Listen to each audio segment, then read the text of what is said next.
Hello and welcome yet again to another episode of the rest of Japan. For this episode we will be in Gifu Park, which is in Gifu, of course, which is in the north of Nagoya. So please join us as we go for a brief walk through a small area which is just next to Gifu Park. It's residential, of course, but we decided to go for a little walk down here just because of that nice Japanese aesthetic that you do get in the area. Just watching out, trying to avoid getting run over by some of the smaller cars. Always amazes me seeing small cars driving on these small roads and there's, well, I don't see any accidents anyway, but nevertheless it's still interesting to see.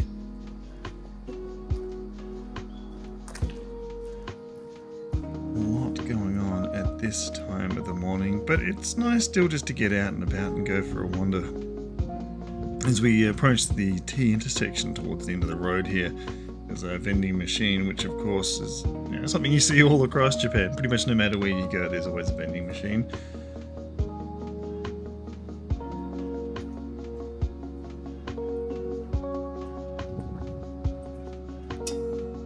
The prices of the vending machines are always very good too, quite reasonable.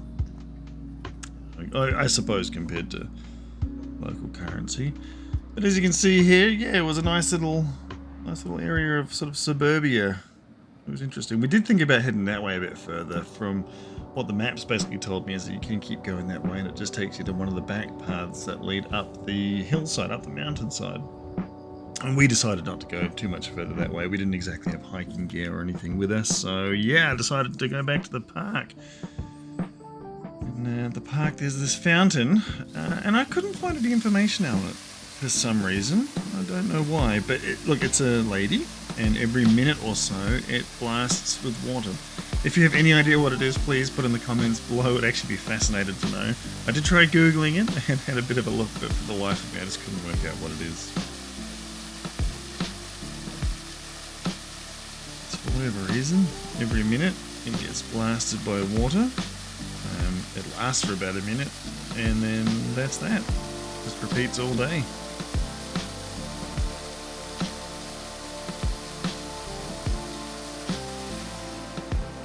Something of a water show. You probably may or may not be able to see, but I was starting to get hit by the water, the mist that was coming from the statue. Because it was quite warm, it was actually quite cooling. It was nice to get a little breeze of water, if you will. I mean, the water itself wasn't cold, so that didn't really help, but it's just nice to get something a bit cooler on when it's already heading up towards 30 degrees Celsius in the mornings.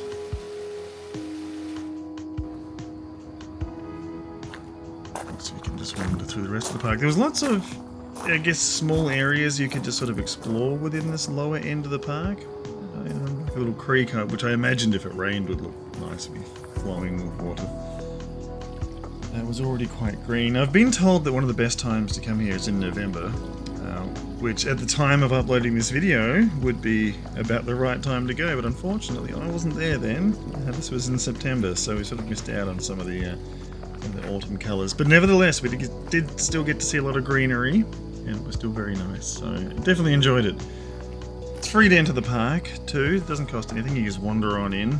And any real cost of admission, I suppose, is the bus fare that we had to pay, which is only a couple of hundred yen anyway. And then, of course, if you actually want to go up to the castle, there is a ropeway, which we are heading towards now. And that ropeway was about 1,000 yen. I'll put the actual proper price in the description, so you'll see that.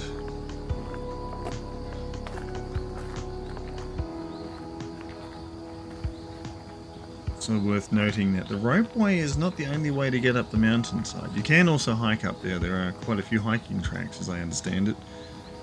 When we were at the top, which you'll probably see in the next video, there were quite a few people that had hiked their way up there. I do imagine that if you are going to do any sort of climbing of Mount Kinka, you definitely want to do it earlier in the morning and this time of year anyway, so...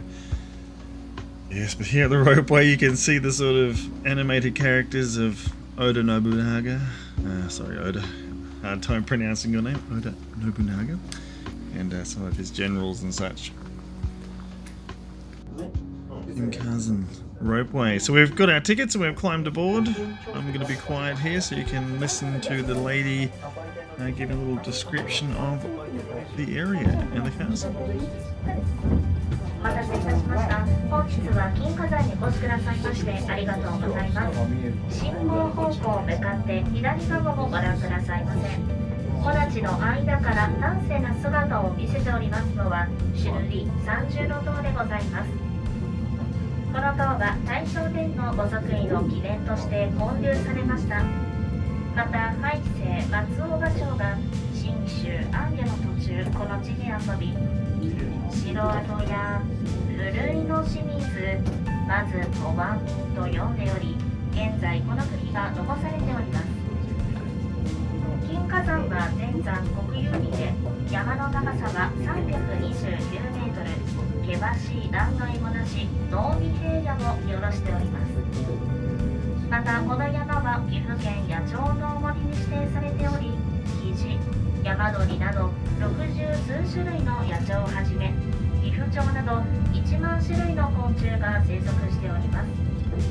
植物はおよそ700種類あると言われ、中でも一つ葉、白類、シイなどの群落自生が有名です。まもなく中間地点でございます。進行方向左手、下りのロープウェイとすれ違います。よろしければお手を振りください。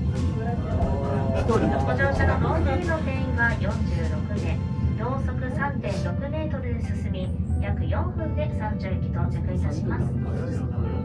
後方流れます川は海でよく知られた長良川でございます。長良川の海は約1300年の歴史を誇り、5月11日から10月15日まで毎を行われております。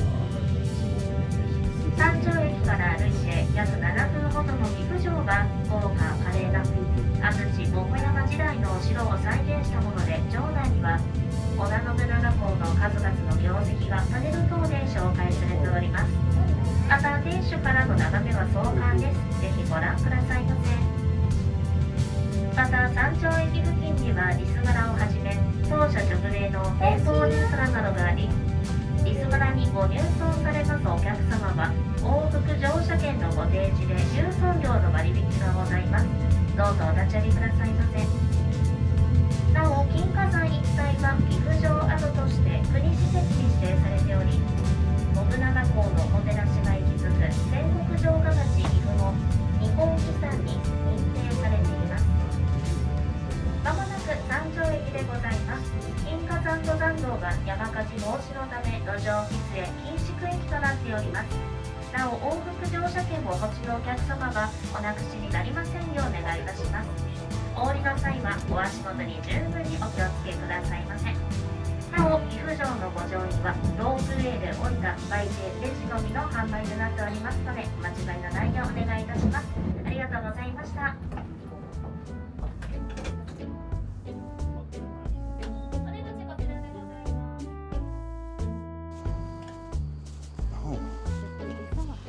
Alright, so with that we made it to the very top of the ropeway. The very top of the ropeway too, there's a nice little squirrel enclosure, if you could call it that. And you can feed some little squirrels. They're quite cute. Yeah, they just sort of hang around there and they don't really do a lot besides, I guess, just hang out and eat.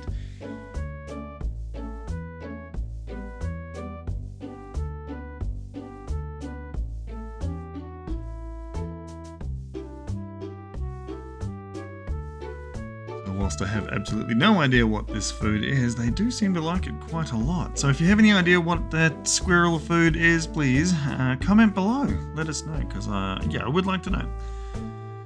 I'm doing a little bit of research on the area too. Apparently these squirrels are Formosans. The gist of it is basically that whilst they're not native necessarily to Gifu, well, to Mount Kinka, they opened this up in 1965. Now apparently there are some that are also wild. Whether they escaped or not, I'm not sure. But nevertheless, there's a little village and there's a whole bunch in there. So they originally, as far as I understand, was built so that children and tourists could come and see some of the local squirrels, because they're obviously wild animals. They wanted to be able to have them in an area where people could actually come and see them and interact with them. And as you can see here, we are indeed doing that. We're feeding them. There's a sign up about it. If you want to hit the old Google Translate, that'll definitely give you some more information on the matter. I don't know how correct Google Translate is, so I suppose that comes down to personal preference if you want to trust it or not. I do, personally. I think if nothing else, it gives you a rough indication of what's going on. But yes, anyway, back to the squirrels at hand. They were quite nice. I think that you're better off going early in the morning, which is around about feeding time, which is when we went there. And they seemed to enjoy the food quite a lot, but they were active, but not crazy active. I was slightly disappointed that none of them actually came and climbed on me. But they seem fairly content and they all seem quite clean and happy in there. Yeah. We don't get squirrels here in Australia, so it's not something that we get to see a lot of in the wild, ever. So it was a bit of I guess you could say it was a bit of an experience. As you can see, they're sort of just lazing around and enjoying their time, which is exactly what I'd be doing too if I was a squirrel on a mountain in some of the more regional parts of Japan. So yeah, thanks for coming along with us and watching this little part of the video. I hope you've enjoyed seeing this side of Mount Kinka in Gifu. The next video coming up, we'll be looking at the actual castle, which is for Oda Nobunaga. Pretty cool little castle. I'll also do some footage of the climb up there too. Not the side of the mountain, just from the ropeway. But once again, thanks for watching. If you could like and subscribe, that'd help a ton. And here's a cool truck that I found.